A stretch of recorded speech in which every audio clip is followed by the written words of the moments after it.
예수님께서 제자들에게 마지막 날과 또 심판에 관해서 몇 구절을 12장에서 말씀을 하셨습니다. 예수님께서 친히 하신 말씀이니 이것이 변개될 가능성은 전혀 없을 뿐더러 성경에 나오는 수많은 사람들의 언어보다도 더 깊이 우리가 주목해야 될 말씀 아니겠습니까? 예수님께서 마지막 날에 되어질 심판에 대해서 또 되어질 일에 대해서 말씀하시면서 마지막 절에 주신 말씀이 이렇습니다. 나는 그의 명령이 영생인 줄 아노라. 그러니까 하나님의 명령, 예수 그리스도를 통하여 구원 얻는 길은 잠시의 피함의 수준이 아니라 영생이다. 그분의 명령이 영생이다. 그러므로 내가 이르는 것은 나 예수 성자 하나님이 내가 이르는 것은 내 아버지께서, 그러니까 하나님께서 내게 말씀하신 그대로니라 하시니라. 여기 예수님의 독특한 언어 생활과 또 다른 진리를 보게 됩니다. 저 구절은 나는 하나님의 말씀을 너희에게 그대로 전했다, 혹은 내가 하는 말은 하나님이 하신 말씀하고 조금도 다르지 않다, 이런 뜻이죠. 예수님이 평소 하셨던 언행이 이런 것입니다. 내가 진실로 진실로 너희에게 이르노니. 우리 성경에도 이런 구절이 많이 나오죠. 우리가 중요한 말은 내 진짜다, 내 진짜 너한테 말한다, 이거 진짜다, 이렇게 몇 번이고 반복하죠.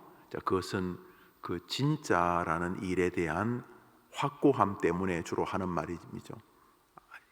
진짜, 정말, 참말이다, 이렇게 말하는 것은 뒤에 이루어질 일들을 확신해서 말하는 것인데, 예수님의 이 내가 진실로 진실로 하는 이 말씀은 당신이 하실 말씀의 결과를 강조하는 게 아니고, 그건 당연하고, 예수님이 진실로 이런 말 안 해도 이렇다 저것이다 그러면 무조건 그것은 그렇게 되는 건데, 예수님께서 쓰시는 그 독특한 용법은 이스라엘 사람들에게는 좀 섬찟한 용법들이었고, 또 그것은 자신을 누구인가를 드러내고자 하는 신적인 언어이셨습니다.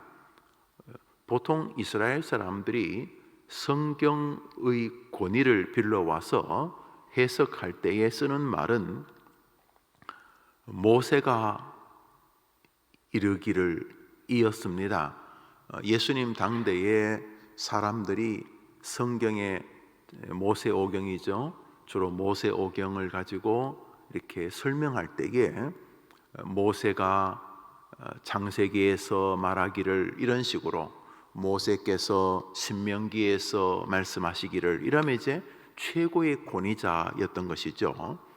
그런데 예수님은 모세가 이르기를 이렇게 말하지 않고 내가 진실로 진실로 이런데, 말은 내가 말한다, 내가 말한다. 그래서 모세의 권위를 아예 언급조차도 안 하고 당신의 권위로 이제 말씀을 하시는 것이죠. 이런 것들이 가령 하나님을 아빠라고 부르는 이런 언행들은 그 당대의 사람들에게는 기절초풍할 언어법이 있었습니다. 나를 본 자가 하나님을 본 것이다, 이런 식의 언어들은 이스라엘 사람들에게 분노를 일으킬 만한 것이었습니다. 하나님의 이름을 함부로 부르지 않는 것이 신앙이던 시절, 그리고 모세를 최고의 성경 해석자로 알고 있던 시절에 예수님은 모세가 말해서 맞다 이렇게 말하지 않고 내가 말하잖아. 내가 말하니까. 이래서 뒤에 이루어질 일은 뭐 말할 것도 없고 그 권위를 자기에게 두셨기 때문에 사람들은 예수님의 그 언어법을 괜히 불편해했습니다. 나는 아브라함 전에 있었다. 이런 식의 언어 방법들은 그 당대에 누구도 쓰지 않던 언어법이었기 때문에 예수님이 많은 이렇게 비난을 받으셨습니다. 그런데 오늘 마지막 날 심판에 대해서 말씀하시면서 평소의 언어법과는 좀 다른데, 물론 중첩되어 있죠. 하나님을 아버지로 부르는 것들이 그런 것인데, 그럼에도 불구하고 우리 주님께서 요한복음 12장 마지막 절을 이렇게 마무리하시면서 놀랍게도 말씀, 하나님의 이전 말씀의 권위를 자신과 같이 높이거나 심지어 말씀을 자기보다 더 높이는 듯한, 다시 말해 지금 내가 말하는 것은 하나님 아버지가 말씀하신 것을 전달하는 거다, 이렇게 표현하고 있는 거죠. 하나님이신 예수님께서 이 땅에 계시면서 자신과 같은 권위에 둔 것이 아무것도 없는데 오직 유일한 권위는 말씀이었습니다. 지금 우리가 가지고 있는 이 하나님의 말씀, 하나님의 말씀에 대하여서 예수님은 그거 별것 아니야, 내가 더 위대해 라고 말씀하지 아니하시고, 인간의 몸을 입고 계시는 동안 예수님은 항상 자신을 말씀 안으로 이렇게 꾸겨서 넣으시려고 그랬습니다. 이게 정확한 표현일 것 같습니다. 말씀을 뛰어넘을 수 있는 분이 예수님이셨습니다. 말씀을 뛰어넘는 분, 너희들은 법을 지켜라, 나는 초월한다. 그 민초들이 좀 안타까울 때 하는 말이, 똑같은 죄를 지어도 그저 힘없는 사람은 징역 살고 힘 있는 사람은 그냥 그 법도 차고 나가고, 이게 참 유전 무죄, 무전 유죄, 돈이 권력이 있으면 무죄가 되고 없으면 유죄가 되고, 이러면서 이 법이 형평성을 잃은 그런 이야기를 하지요. 법 위에 있는 사람들, 우리 이런 말 하지 않습니까? 예수님은 성경이 법이라면 성경, 성경이야, 너희들이 다 너희 죄인들, 너희들을 위한 거지, 나하고는 상관없어 이러면서 말씀 위에서 말씀하고 아무 상관없이 사셔도 어느 누가 예수님 왜 당신은 말씀대로 안 하십니까? 라고 할 자가 없는 거죠. 그럼에도 불구하고 예수님은 이 땅에 계신 동안 말씀과 비켜서는 자리에 극도로 자기를 제어하셨습니다.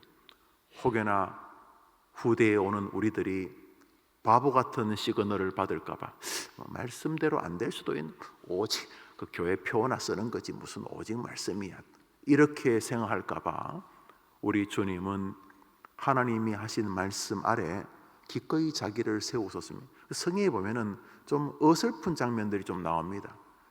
종종 말씀드리지만 예수님께서 예루살렘으로 입성하실 때 어린 나귀 새끼를 타고 오십니다.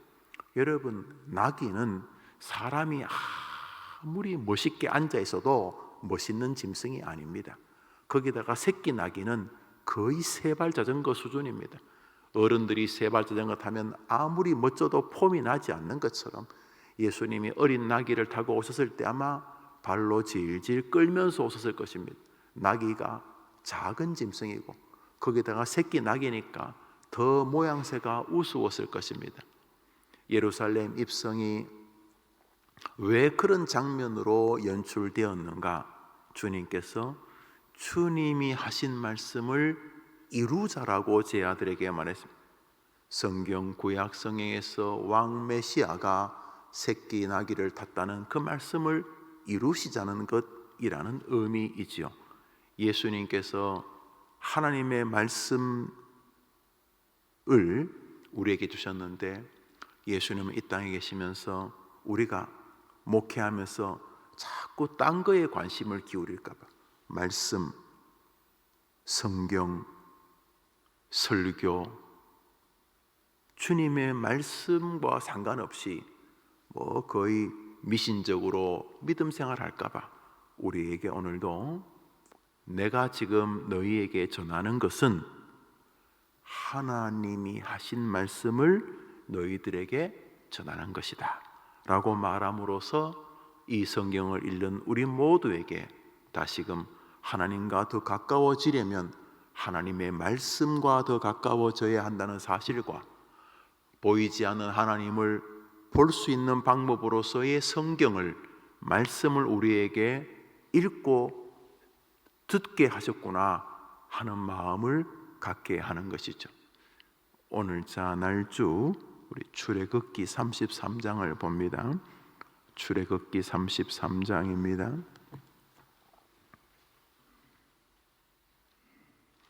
우리 1절을 한 절 읽겠습니다. 출애굽기 33장 1절입니다. 출애굽기 33장 1절입니다.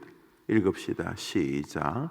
여호와께서 모세에게 이르시되 너는 내가 이 땅에서 인도하여 낸 백성과 함께 여기를 떠나서 내가 아브라함과 이삭과 야곱에게 맹세하여 내 자손에게 주기로 한 그 땅으로 올라가라.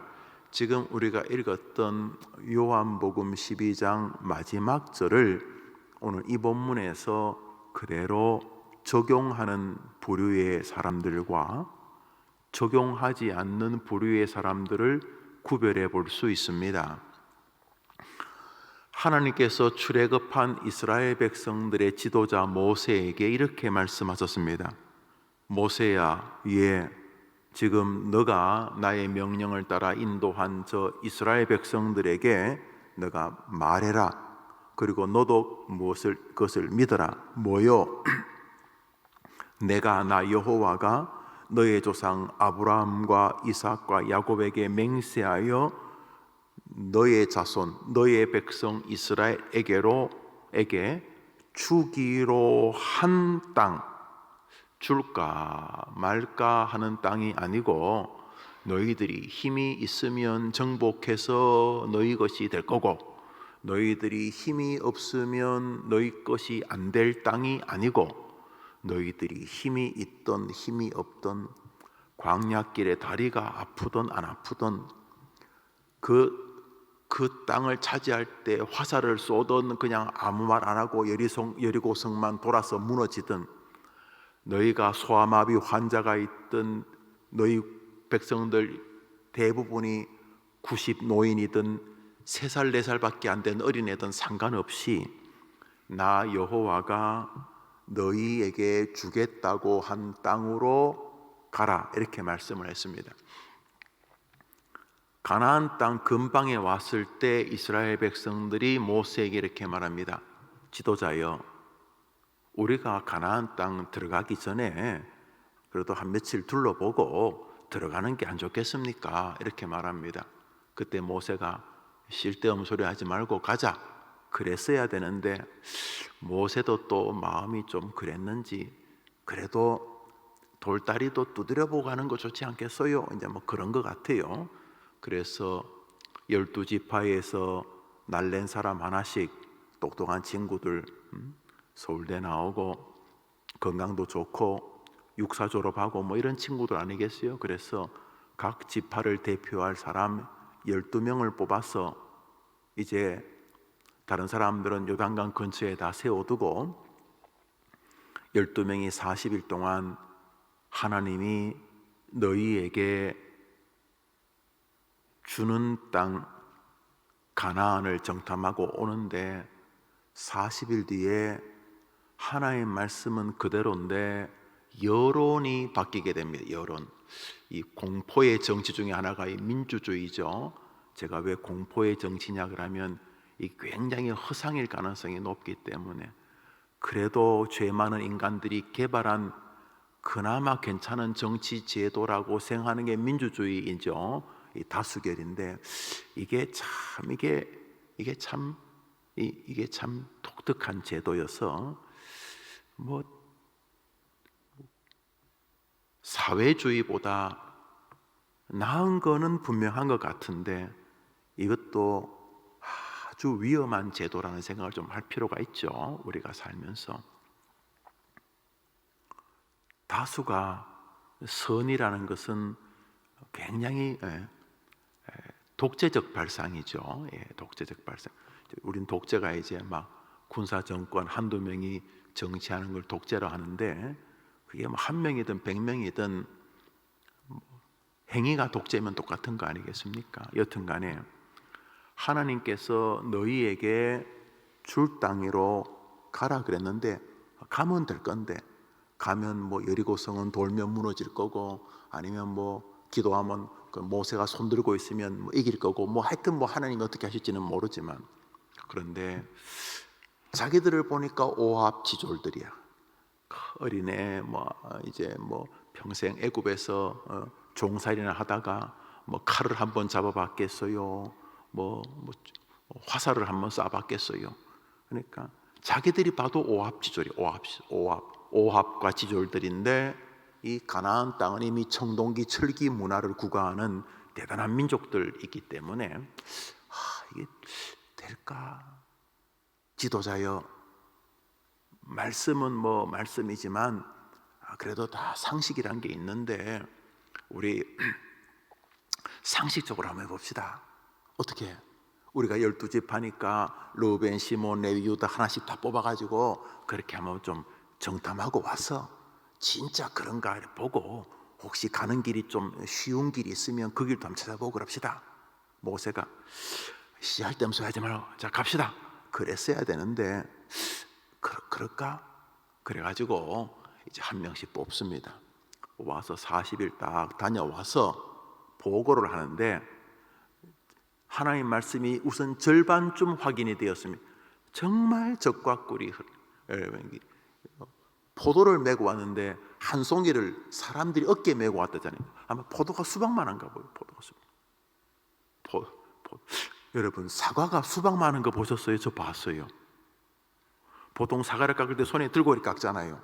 여러분 수박 손에 들고 깎을 수 있겠어요? 큰 수박? 말 좀 해봐요. 아무리 그 뽀빠이라도 그 3kg, 5kg짜리 수박을 어떻게 혼자 손에 들고 저는요 사과 이름이 사과 이름이 세계 일이야. 세계 일. 사과 이름이 세계의 일인지 세계 사과 이름이 세계 일이야. 그 쪽지에 세계 일이야. 그 박스에 세계. 세상에 사과가 한 6개인가 5개인가 7개인가 들어가니까 15kg에 와 세상에 사과를 절대로 손에 쟁반에 놓고 깎아요. 사과를 수박처럼. 아마 포도가 그랬나 보죠. 포도 한 송이를 사람들이 어깨에 몇몇이 메고 왔으니까 적과 꿀이 흐르는 땅. 지금 전쟁 중인 우크라이나의 그 신학교를 설립한다고 우크라이나를 가보니까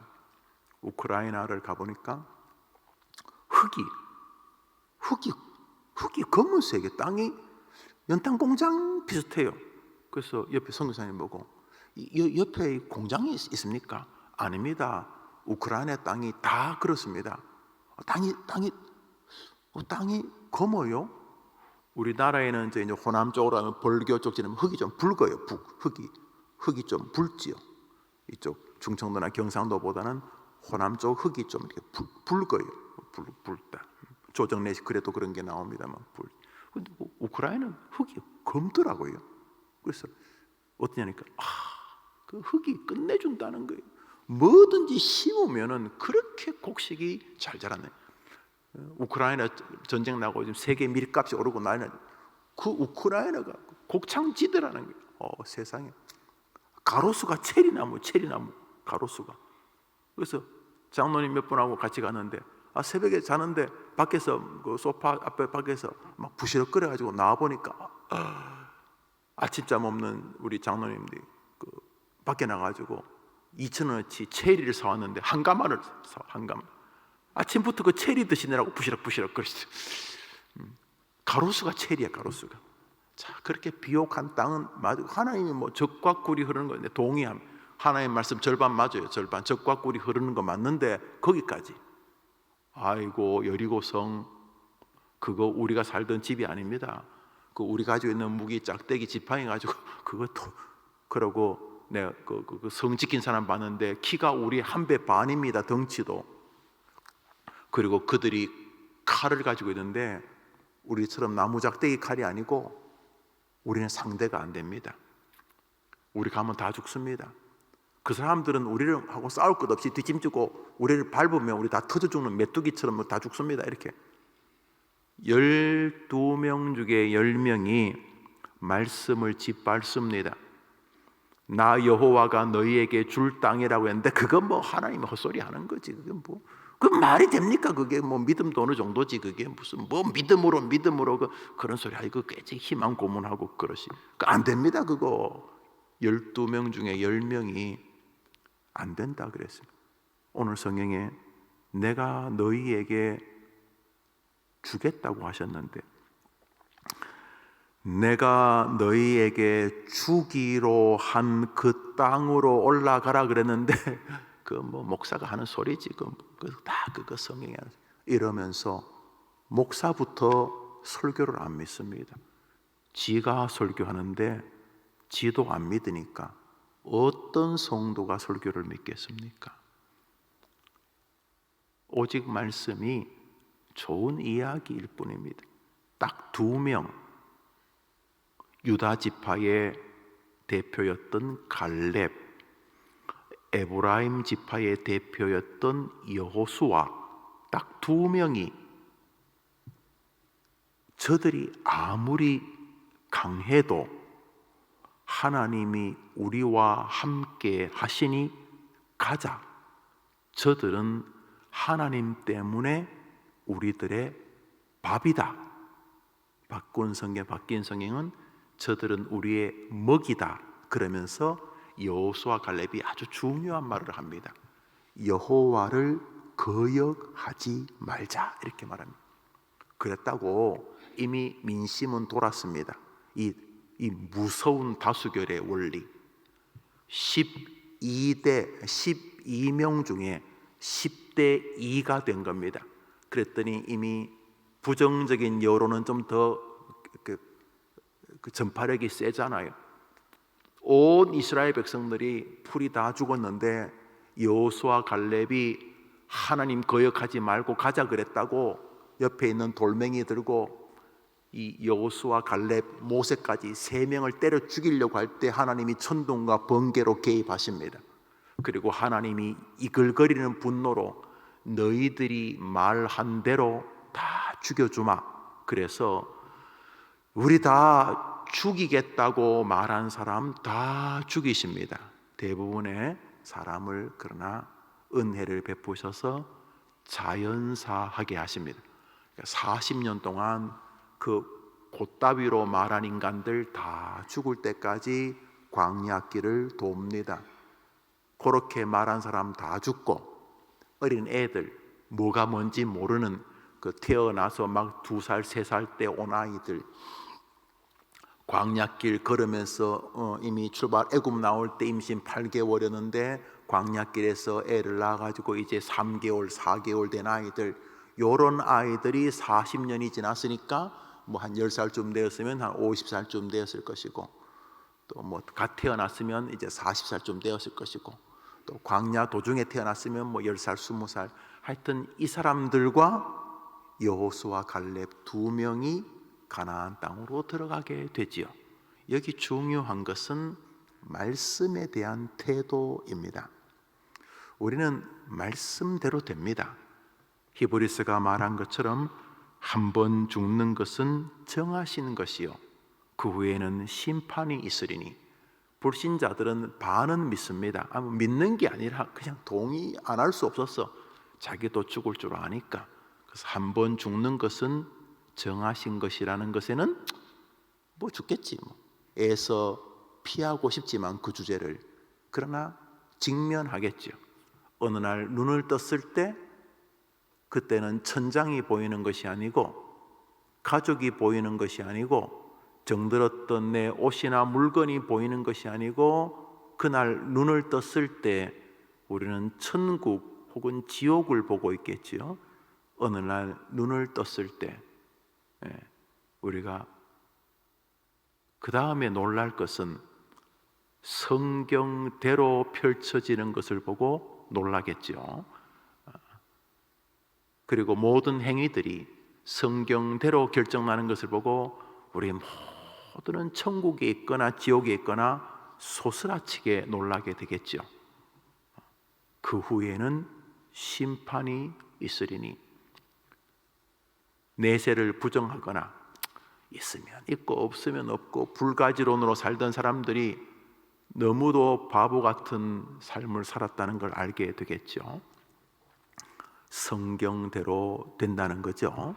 예수님께서 요한복음에 내가 너희에게 전하는 것은 내가 충분히 자의적으로 지어내도 되는데 누가 내 말 자체가 성경이 권위가 있으니까 그렇지만 나도 내 아버지가 하신 말씀을 너희에게 전하는 것이다 라고 해서 말씀에 우리의 초점을 가져가 주시는 거죠. 우리에게 오늘도 그 예수님의 말씀을 받는 두 사람 여호수아 갈렙과 하나님 말씀을 선택적으로 받는 이스라엘 백성들을 보게 됩니다.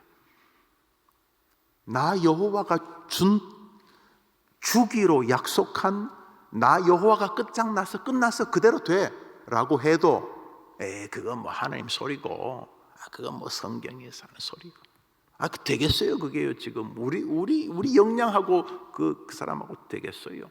이렇게 성경에서 비판하지 말라 사람에 대해서 이렇게 말해도 나를 세워서 다른 사람을 판단하는 것은 한번 해보자는 정신세계죠. 그것은 단순히 덕스러운 사람, 남의 말 안 하는 사람 이런 수준이 아니라 하나님 말씀을 마음에 담으려고 하는 사람이고 그저 다른 사람 점수 매기는데 예민한 이런 사람들은 굉장히 무서운 사람들이죠. 왜냐하면 습관을 성경보다 더 높은 자리에 두는 사람이니까 그런 것이죠.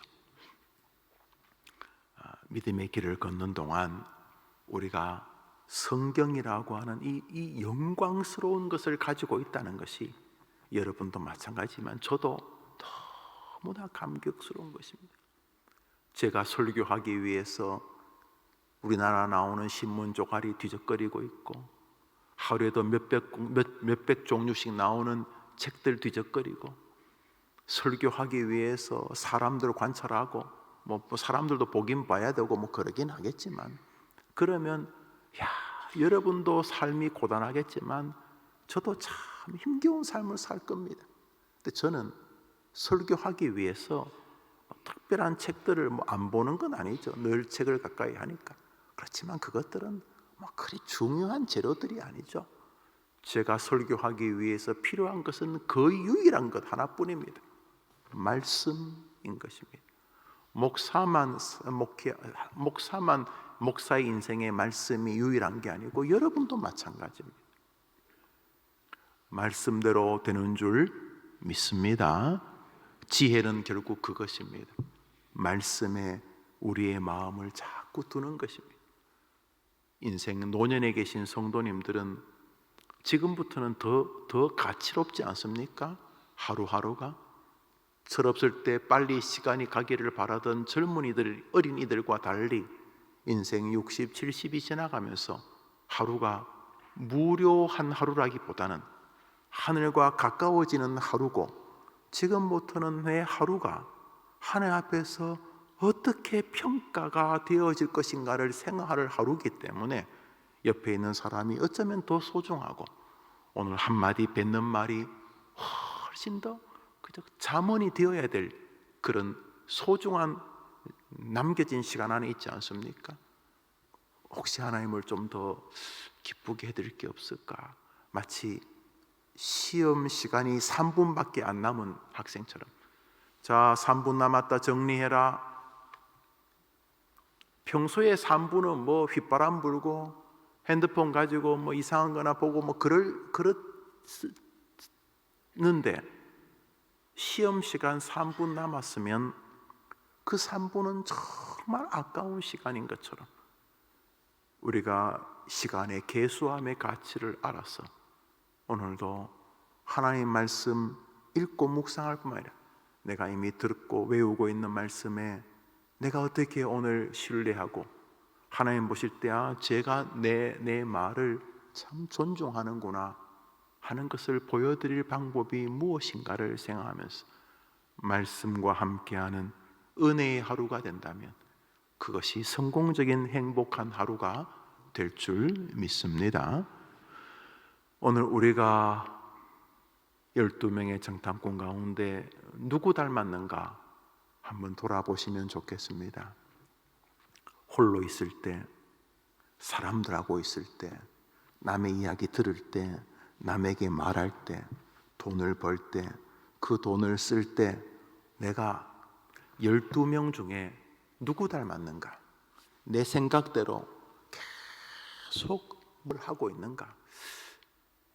저들이 아무리 세든 말든 간에 하나님이 우리에게 주시겠다고 약속하셨으니 가자! 하나님이 우리와 함께 하시면 저들은 우리 밥이다!